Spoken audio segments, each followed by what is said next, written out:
Selamat pagi dan salam sejahtera untuk kita semua. Perkenalkan, nama saya Sarfas Dahiba, mahasiswa Fakultas Sains dan Teknologi, program studi agroteknologi. Dan di video kali ini saya buat sebagai pemenuhan tugas akhir mata kuliah morfologi dan klasifikasi tanah. Dan dalam video ini juga saya akan menjelaskan klasifikasi tanah dan sistem klasifikasi tanah menurut USDA dan FAO atau UNESCO. Nah, secara umum, apa itu klasifikasi tanah? Klasifikasi tanah dapat diklasifikasikan dalam dua bagian, yaitu klasifikasi tanah secara teknis dan klasifikasi tanah secara alami.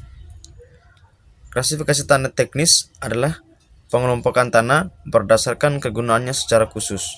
Sedangkan klasifikasi tanah secara alami adalah pengelompokan berdasarkan sifat tanah tanpa dikaitkan dengan kegunaannya sama sekali. Dalam klasifikasi tanah ini ada berbagai macam pengembangan, baik yang dikembangkan oleh pakar atau ilmuwan maupun lembaga yang berkaitan. Tujuan klasifikasi tanah. Nah, tujuan dari klasifikasi tanah ini dibagi menjadi 4.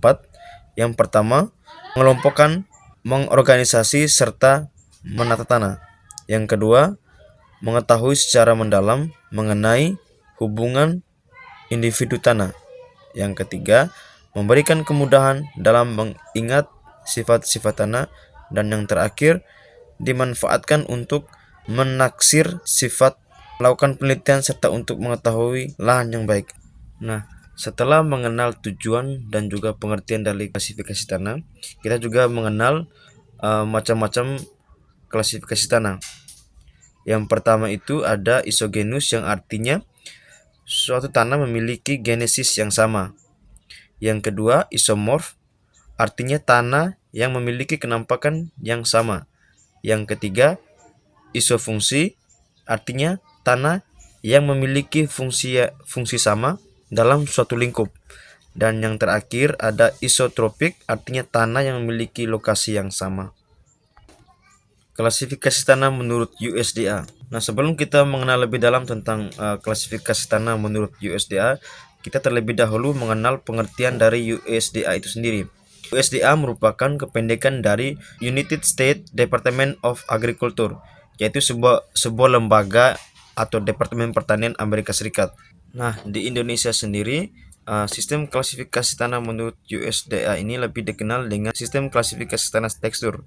USDA mengembangkan sistem klasifikasi tanah yang dikenal dengan soil taxonomy, di mana sistem ini menggunakan 6 kategori dalam pengklasifikasiannya.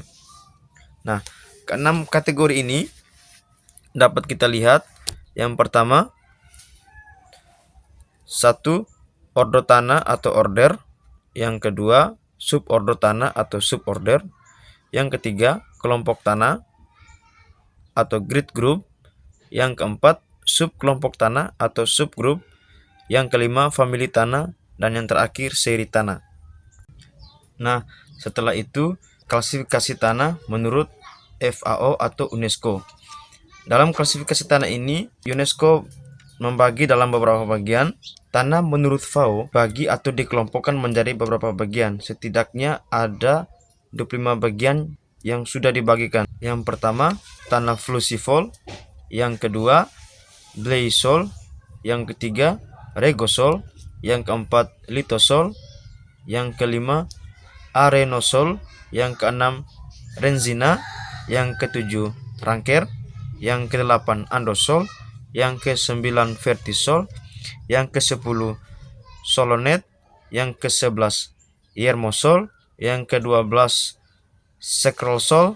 Yang ke-13, katnosen. Yang ke-14, sernosen. Yang ke-15, payozen. Yang ke-16, graizen. Yang ke-17, kambisol. Yang ke-18, luvisol. Yang ke-19, pudliuvisol. 20, podosol. Yang 21, planosol. 22, akrisol.